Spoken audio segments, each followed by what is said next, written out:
Hi guys, this is an introduction video of slide presentations for Far UVC 222 nanometers disinfecting lamps by Lux Consultancy Singapore Private Limited. Now, during the start of this COVID-19 situation in Singapore about a year ago, we have actually taken the initiative to actually look into the possibility of disinfecting areas more efficiently and clean, safe. However, during our search, the only genocidal lamp that we can see is 254 nanometers UVC lamps, which has already been used in various hospitals and clinics to actually disinfect their various sensitive areas. However, this 254 nanometers lamp can harm humans in terms of the skin damages and eye damages. So, and therefore, thereafter, there's only Singapore malls has started using the robotics way of actually disinfecting their malls after the operating hours. But the problem persists because the virus goes on in conjunction with human activities. So what can we do about it? That is what we are actually opening up today. We know that there is such a thing called Far UVC with a 222 nanometer range that does not harm the humans, does not give you a cataracts in the end, but is deadly to the various different types of viruses. Now, excitement lamps basically is just gas with quart glass, mercury-free, that emits a wavelength of 222 nanometers, which is the same principle as the 254 nanometers. However, it actually so weak that it does not penetrate to your skin, to your retina. 254 will not penetrate the ozone layer. However, if it's artificially been manufactured, it will actually penetrate to your eyes, through your retinas, and give you the cataracts that you need or you don't need. Or maybe the doctors need it, we doesn't know. It does also give you skin damage. Have you ever got a sunburn before? Now, there are numerous numbers of studies that's actually been conducted. We're just going to focus on two. Now, case study number one, which is actually conducted in 2017, long before the pandemic has actually been exist. All right, it's done in Columbia University Medical Center, New York. Now, what they find is by using mice,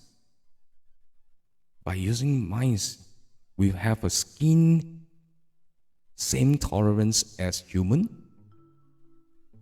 and have it exposed to this 254 nanometers and 222 nanometers, and as well as no exposure for 6 to 8 for a period of 7 hours per day, and they actually got results.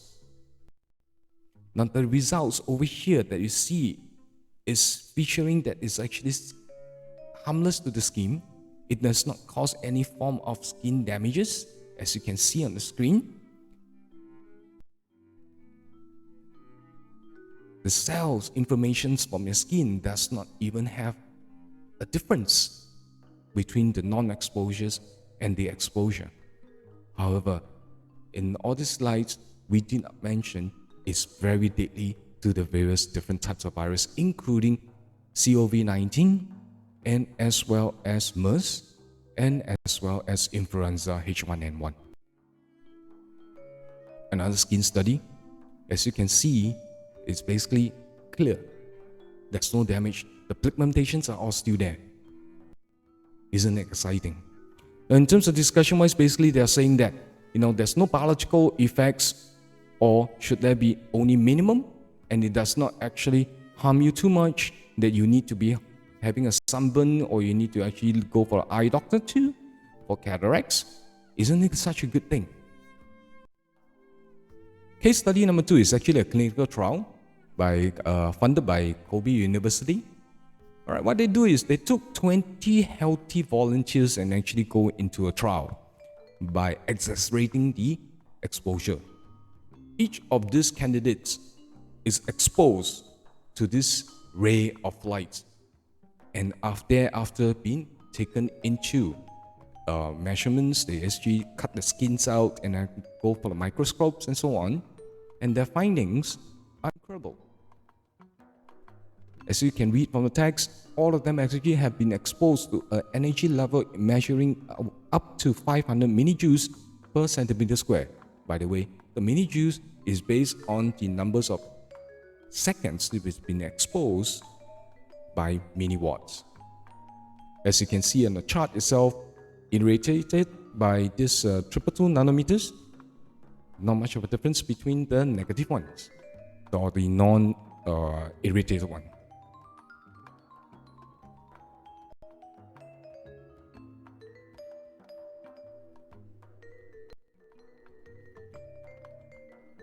Now, in conclusion, they have actually come to the conclusion whereby the 222 nanometers UVC at 500 millijoules per centimeter square was a safe irradiation dosage and possessing bacterial effects. In the future, 222 nanometers UVC is expected to contribute in the prevention of infectious disease. For more information, you may actually click on the screen itself. It actually goes to the full report. Now, the list of research can go on and on and on.